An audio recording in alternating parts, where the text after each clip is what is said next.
السلام علیکم ورحمۃ اللہ وبرکاتہ۔ اردو زبان دانی چینل میں آج ہم نظم اور غزل کے درمیان فرق کو دیکھیں گے۔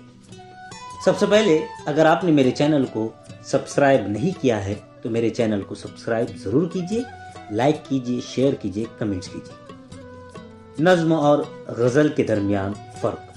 اردو غزل شاعری کی ایک صنف قسم ہے جو اشعار کا مجموعہ ہوتی ہے اور جس کو باضابطہ منظوم ہونے کے باعث گایا جا سکتا ہے۔ اس کا آغاز 10ویں صدی میں فارسی شاعری سے ہوا اور بعد ازاں اس پر عربی اور فارسی ادب کے بھی اثرات آ گئے۔ اسی اثر نے اردو زبان میں صوفیانہ رنگ بھر دیا۔ اردو زبان میں غزل ایک غیر معمولی طریقہ اظہار ہے جس میں آپ اپنے بے انتہا اندرونی رومانی جذبات کی عکاسی کر سکتے ہیں۔ لفظ غزل کا ادبی مطلب اپنے محبوب سے گفتگو ہے۔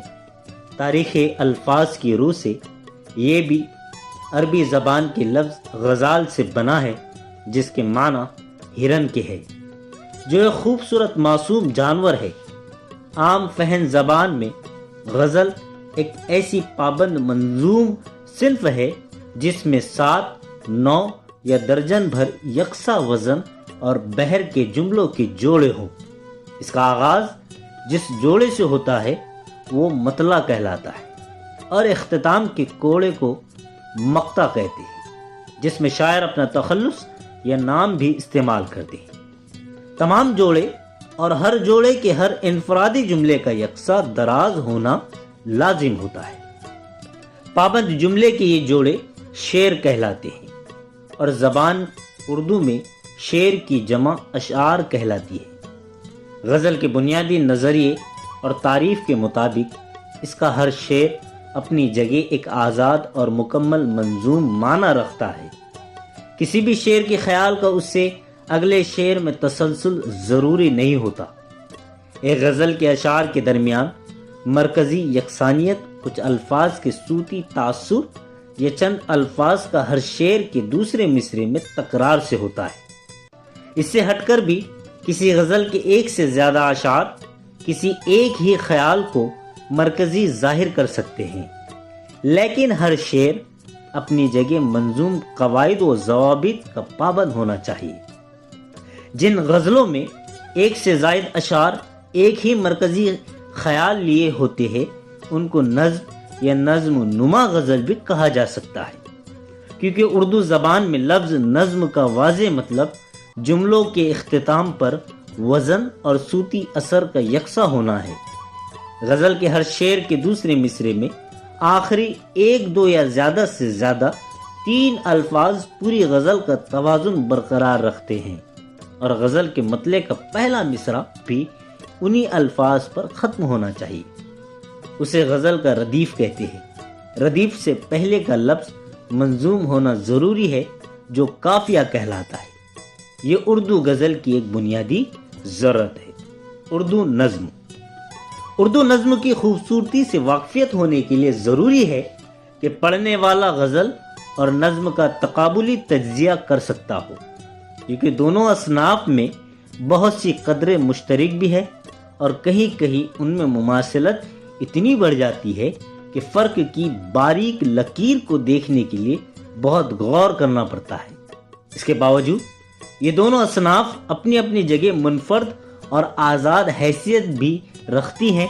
اردو زبان میں نظم بنیادی طور پر شاعری کی ایک ایسی قسم ہے جس میں کسی ایک ہی خیال کو الفاظ کے ہموار بہاؤ کے ساتھ بیان کیا جا سکتا ہے، جہاں تمام اشعار لکھنے والے کے خیال کے تسلسل کا اظہار کرتے ہیں، جبکہ دوسری جانب غزل کا ہر شعر اپنی جگہ مکمل اور مختلف معنی رکھتا ہے۔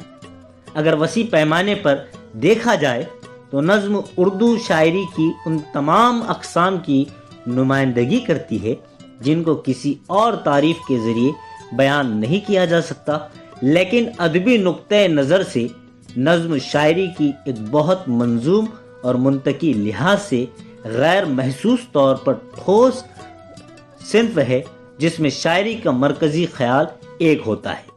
اگرچہ روایتی نظم میں بھی پابندیاں ضروری ہیں، لیکن کئی جگہوں پر ہمیں کئی شاہکار آزاد نظموں کی بھی مثالیں ملتی ہیں۔ نظم کے ادبی معنی نثر کی ضد کے ہے۔ وقت کے ساتھ ساتھ نظم کی ظاہری شکل میں بھی تغیر رونما ہوا ہے۔ 19ویں صدی کے آخری اشروں میں تو اس کی ترکیبوں میں واضح تبدیلیاں آ گئی۔ اس کی قدیم تاریخ کے باعث اس کی انفرادیت اور کشش میں کوئی کمی واقع نہ ہوئی۔ نظم میں طوالت کی کوئی پابندی نہیں ہوتی۔ اس میں شاعر کا تخیل ارتکاز کے ساتھ ساتھ تفصیل سے بیان ہوتا ہے، اور اس میں ایک خیال کی مرکزیت کو بگاڑے بغیر بہت وسیع انداز سے مضمون کو پھیلانے کی گنجائش ہوتی ہے۔ اسی ممکنہ پھیلاؤ کی گنجائش کے باعث نظم کو اردو ادب میں ایک اہم مقام حاصل ہے۔ نظم لکھنے کے لیے شاعروں کا ہر دور میں مرغوب ترین موضوع محبت رہا ہے، اور یہی رومانوی انداز تمام اردو شاعری کی اساس بھی ہے۔